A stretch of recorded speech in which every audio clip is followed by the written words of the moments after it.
Let's talk about another lawsuit against generative AI company Perplexity for copyright infringement. The New York Times has had enough, they said, and they filed a lawsuit in New York federal court in October 2024. The Times sent a notice to stop accessing and using their content, and then they followed up with another notice this past July. Now, Perplexity continues to ignore the warnings, and a spokesman for the company, I don't know, this guy amazed me what he said, but Jesse Dreyer said publishers have been suing new tech companies for hundreds of years, starting with radio, TV, the internet, and social media, but that has never worked out for them. This guy was so flippant about it, like, really? I mean, you're infringing on copyright laws, and he was just no big deal. I'm shocked.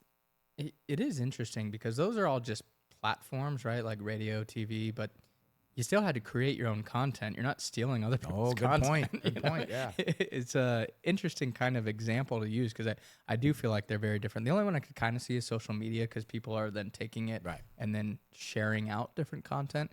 But you still have your name on it, right? So like if you share a New York Times article on Facebook, New York Times is still there. And if you're not making money from it, it's the other thing too. So that's a problem they're starting to run into. Yeah, and as you said, I do think it's a little bit different since AI pretty much takes the content directly from the publisher and then publishes for people to read. And like you go on ChatGPT, you just get an answer. You don't get like any real like, oh, this is from the New York Times. It's just like, this is the answer. And when you look at what the Times is saying, they're also going to include infringements for use of its video, podcasts, and images. The Times in the lawsuit, they are seeking damages, which at this point is unknown, and injunctive relief, which includes removing all of the Times content from Perplexity's products.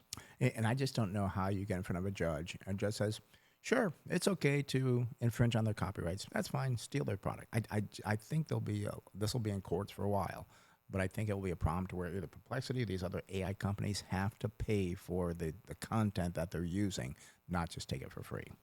Yeah, and I mean, I'd have to imagine it'd be a hefty cost because, I mean, if this does go mainstream, then you're really talking about losing all of your revenue. So you'd have to make all your revenue from selling the licensing to these AI companies. I mean, it's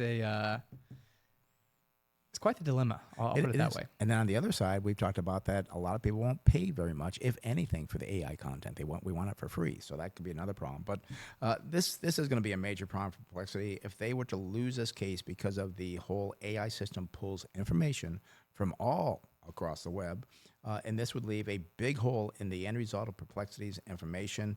If they can't use it, they got no content. They got nothing to sell.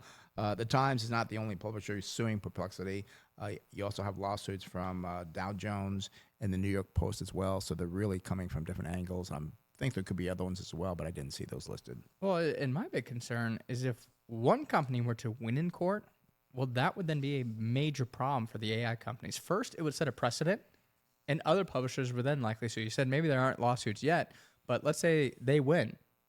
Well, why wouldn't I sue them? I already found out that you can win and you get money and they can no longer use your content unless they pay you for it potentially. So I think it would bring on more lawsuits. And it could also lead to less accurate information as there would be less sources to pull data from. As you said, I mean, there's got to have to be some solution here, right? Because AI in and of itself is still not creating data. It's pulling and summarizing data. So it has to get it from somewhere. If all of a sudden you cut the number of resources that you can pull it from, well, that's bad. Or you have to pay a ton more for that. And here's the thing, right? We've talked about this before. And this is where the AI trade is just so, I think, scary. Is you have Anthropic, you have OpenAI, you have Google, you have Perplexity, you have all of these different players there. You're not going to have all of these chatbots. You just won't. You're going to have what happened with Google. Remember Ask Jeeves, Yahoo, those types of things. Who won? Oh, Bing was the other one. Bing is like what, in second place with like 5% of market share or something crazy like that. Yeah. One of them will be the dominant player and the other ones will just basically probably lose all of its value. Yep, exactly. And then what if there's a class action suit? Everybody gets on board together and goes against them. That could happen. So